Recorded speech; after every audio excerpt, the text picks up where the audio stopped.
Statements. I call the member for Vaucluse and Thank Minister. you, Mr Deputy Speaker. On the 5th of September, I was pleased to host Mike Baird, the Treasurer and Minister for Industrial Relations at Bondi Icebergs in my electorate, to address the members of the Bondi and District's Chamber of Commerce. It was a fantastic evening and a great chance for members and guests to hear directly from the Treasurer on the state of the New South Wales economy and how small businesses will directly benefit from the work we're doing in government. He met local business owners, many of the members that were attending made new contacts, and we discussed local small business issues and the things that mattered to them. I want to congratulate Bondi and District's Chamber of Commerce President Marianne Cronin on a great evening. Running a small and successful real estate business and being heavily involved in local community work, Marianne is a fantastic advocate for small businesses in the Bondi area. She was also the 2013 Vaucluse Local Woman of the Year. I also recently hosted a very productive forum at my electoral office with my local chambers of commerce to better both understand their concerns and their needs, but also because we all recognise that working collaboratively and helping each other grow and achieve our full potential is positive for all of us. In attendance at that meeting were Ken Gresham of the Queen Street and West Woollahra Association, Malcolm Kovsky of the Rose Bay Chamber of Commerce, Marianne Cronin, who I mentioned previously, of the Bondi and District's Chamber of Commerce, and Greg Solomon of the Double Bay Chamber of Commerce. A range of issues were discussed at the forum, including funding and governance models, community events and festivals, and possible areas for greater collaboration between each Chamber of Commerce in my local area. It was a valuable discussion, and I certainly learned a great deal about how each chamber is working for their community and how I can help them better as their local member. While each chamber operates slightly differently in different communities within the electorate, they each have similar clientele and similar issues at the big picture level. Above all, they each have the same overarching goals. They want to support and stimulate their local businesses and employment.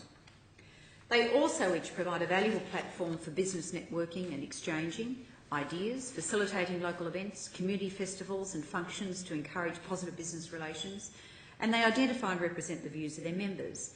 And one of the early pieces of collaboration that came from this meeting was the fact that for our forum with the Treasurer, the Bondi and District's Chamber of Commerce invited the members of the other Chambers of Commerce along to that event. So that proved to be an initial good outcome from our meeting across the Chamber leadership. This is important work in our local community, and I do acknowledge the hard work that Marianne, Ken, Greg and Malcolm do in supporting their members and our local businesses to thrive. They also support our local communities and charities. On 3rd of December, I attended a Double Bay Chamber of Commerce forum on how Double Bay can be the best it can be, and I wanted to congratulate Deputy Mayor Catherine O'Regan and President Greg Solomon on hosting the event. It drew about 60 people who are in business in the local area, and it was a very wide-ranging discussion that was hosted by Anne Fullwood. It was a great event, and again I learnt much about the needs of the local businesses in Double Bay.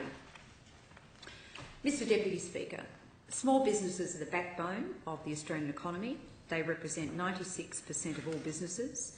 In New South Wales alone, there are some 680,000 small businesses which provide employment for about 50% of the state workforce. As well as their direct contribution to our state, the small business sector is a crucial platform which underpins the operation of many medium and large businesses in the New South Wales economy. As a Liberal, I believe in reward for effort, and especially those individuals who wish to undertake entrepreneurial activities and business development. I want to encourage those individuals with the drive and courage to back their ideas and take on calculated risk. And we know in many instances that that means putting their assets and their saving behind those ideas. Knowing what it can be to be a small business owner and what is important lies really at the core of the functions of the Office of Small Business Commissioner. Ms Yasmin King, of course, was appointed by the New South Wales Government in mid-2011 as our state's first ever Small Business Commissioner. Her role is an important one to provide dispute resolution services and quality business advice and speaking up for small business within government. I also want to talk a little bit about the Small Biz Connected Advisors. I visited the Small Biz Bus in King's Cross not that terribly long ago to see how that hands-on in the community service works to support our small business owners. And I commend that service to the House and to the Government and to the Minister, Katrina Hodgkinson, for supporting that service to some of my local business owners. Mr Deputy Speaker, this government and I recognise the importance of keeping it healthy and supported our small business sector. I commend my private member's statement to the House.